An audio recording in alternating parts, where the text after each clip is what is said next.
Hello student, semester. তোমাদের সামনে semester পরীক্ষা আছে। তোমরা সিলেবাস তাড়াতাড়ি শেষ করে নাও আর বেশি বেশি প্র্যাকটিস করো। কারণ এখানে অনেক ধরনের কোয়েশ্চেন আসবে। এমসিকিউ ভালো করে প্র্যাকটিস করো এবং এমসিকিউ যাতে তাড়াতাড়ি করতে পারো তার জন্য থিওরিটা একটা শর্টকাট জিস্ট করে নাও। এই জন্য আমি তোমাদের প্রথম চ্যাপ্টারটা অর্থাৎ একক ও পরিমাপ এবং ভেক্টরের দুটি শর্ট নোট দিয়েছি। এই দুটো ভালো করে দেখে নিও, দেখবে একক ও পরিমাপ এবং ভেক্টরের সমস্ত এমসিকিউ হয়ে যাচ্ছে। আজকে তোমাদের ভেক্টরের এমসিকিউ দ্বিতীয় ভাগ দিচ্ছি 11 থেকে 20।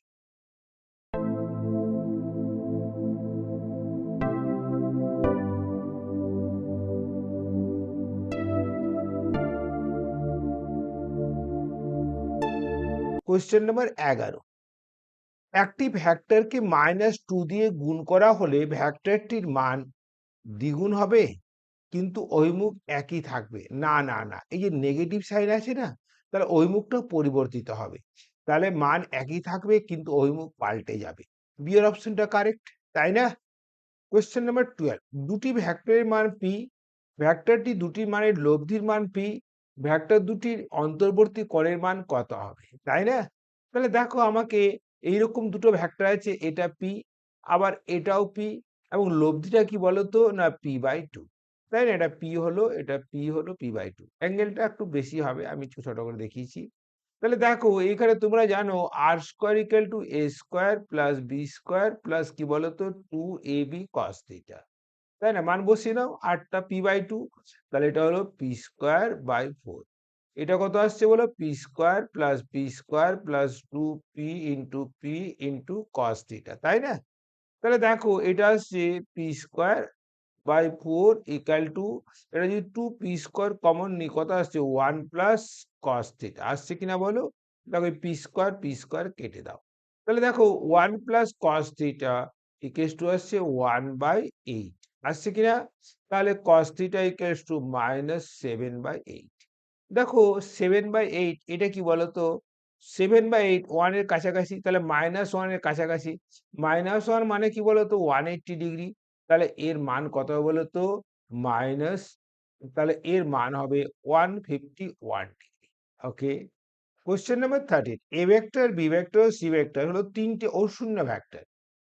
এ ভেক্টর ও বি ভেক্টর সমমুখী নয় এবং এ ভেক্টর বি ভেক্টর যে তলে অবস্থিত সি ভেক্টর সেই তলে অবস্থিত নয় এবং সেই তলের সঙ্গে সমান্তরাল নয়।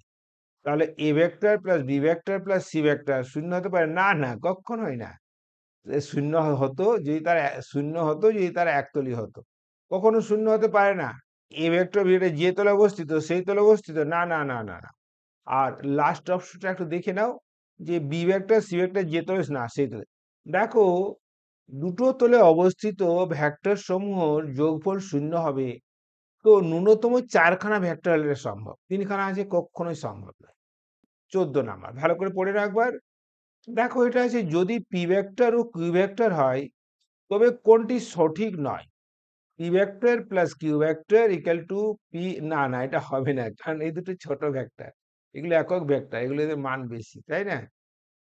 পি ক্যাপ কিউ ক্যাপ, হ্যাঁ এটা হতে পারে, কারণ যদি পি ভেক্টর কিউ ভেক্টর সমান হয় তাহলে একক ভেক্টর গুলো সমান হবে। আচ্ছা, সি আর ডি, হ্যাঁ এটাও সমান, মানটাও সমান। আবার কি বলতো, এটাও সমান। তাহলে দেখো ওই তিনটে একই হলো, তাই না? তাহলে বলছে কোনটি সঠিক নয়? তাহলে প্রথমটি সঠিক নয়, এই অপশনটা কারেক্ট, তাই না?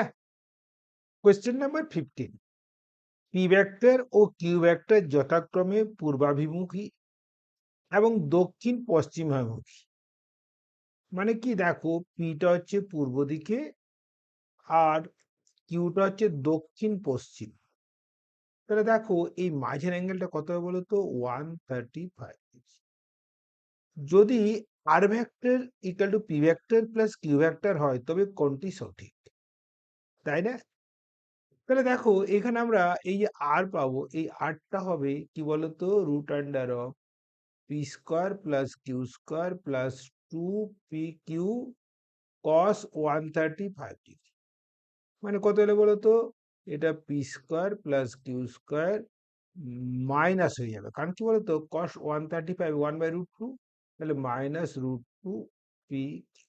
ওকে, তাহলে দেখো এটা পি প্লাস কিউ সমান নয়, ফলস। এটা তো এটা কখনোই হয় না। আর কি বলতো, R greater than P minus Q, তাই না? আর এটা তো হবেই না, এটা 180 ডিগ্রি হলে হয়, তাই না? তাহলে আমাদের সি অপশনটি কারেক্ট। বোঝা গেল? 16 কোয়েশ্চেনটা দেখ, যদি P Q cap equal to Q P cap, তার মানে দেখো পি আর কিউ এর মান সমান, আর পি ভেক্টরের যেদিকে অভিমুখ কিউ ভেক্টর অভিমুখ সেই দিকে। তবে কোনটি সঠিক? দেখো P equal to Q, P সমান কিউ হবে, হ্যাঁ এটা সত্যি।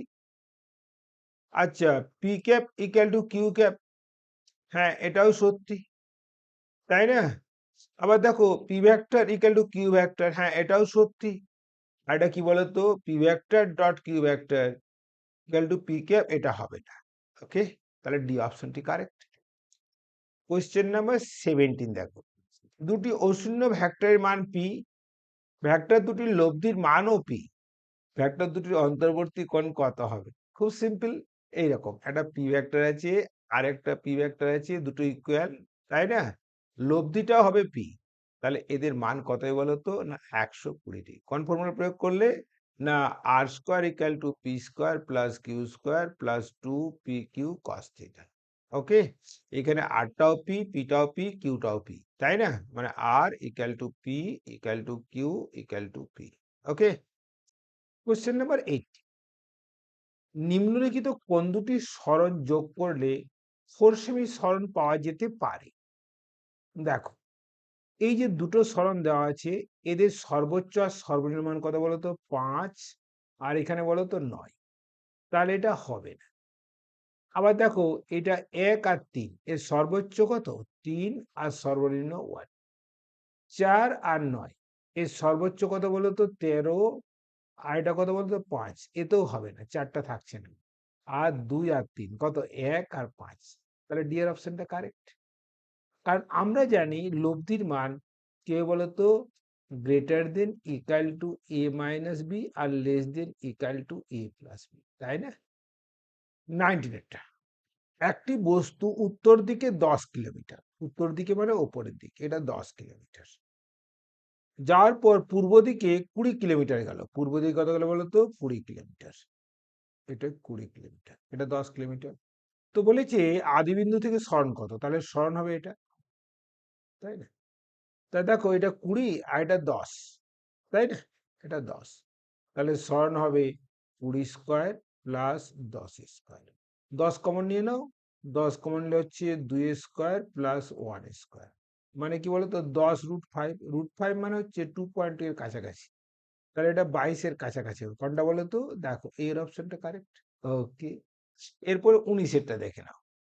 19 তোমরা যখন দেখবে পড়ে না একটু, একটি বস্তু উত্তর দিকে 10 কিলোমিটার যাওয়ার পর পূর্ব দিকে 20 কিলোমিটার গেল, আদিবিন্দু থেকে বস্তুটি সরণ কত? ভালো করে খুব দেখো ভালো করে ছবিটাকে নাও, তাহলে উত্তর দিকে 10 কিলোমিটার গেল, দেন পূর্ব দিকে 20 কিলোমিটার গেল, তাহলে দেখো এটা তার প্রাথমিক অবস্থান আর এটা তার শেষ অবস্থান। এই যে এটা সরলরৈখিক দূরত্বটাই সরণ, তাহলে দেখো এটা 10 আর এটা 20, তাহলে এটা কত হয় বলো তো? √10 স্কোয়ার প্লাস 20 স্কোয়ার। 10 কমন নিয়ে নাও, 10 কমন নিলে কত আসছে? 1 প্লাস 4 সমান কত বলতো? 10√5। 10√5 মানে কি বলতো? √5টা 2.2 এর কাছাকাছি, তাহলে কোনটা বলতো? এই যে এটা। এরপরে তোমরা 20 কোশ্চেনটা ভালো করে একটু পড়ে নাও, দেখো কি আছে, খুব সিম্পল। 2 সেন্টিমিটার/সেকেন্ড মানে দুটি বেগের অন্তর্বর্তী কোণ 60 ডিগ্রি হলে তাদের লব্ধির মান কত হবে? খুব সিম্পল, কিভাবে করে বলো তো না, R square equal to A square plus B square plus 2ab cos theta. দেখো এখানে থিটা সমান 60 ডিগ্রি বসিয়ে দাও, আর এ আর বি দুটোই 2 দিয়ে বসিয়ে দাও, তাহলে দেখো R equals to root under of কত বলতো? 2 square plus 2 square plus 2 into 2 into cos কি বলতো? 2 ইন্টু 2 ইন্টু 2 কস 60 ডিগ্রি, আবার কস 60 হাফ, তাহলে কত এলো বলতো? এটা আসছে 4 প্লাস 4 প্লাস কি বলতো 4, মানে কি বলতো 2√3, তাই না? 2√3 মানে কত বলতো? এটা 3.4 এর কাছাকাছি হবে, হ্যাঁ এই যে 3.46 ডি এর অপশনটা কারেক্ট, তাই না?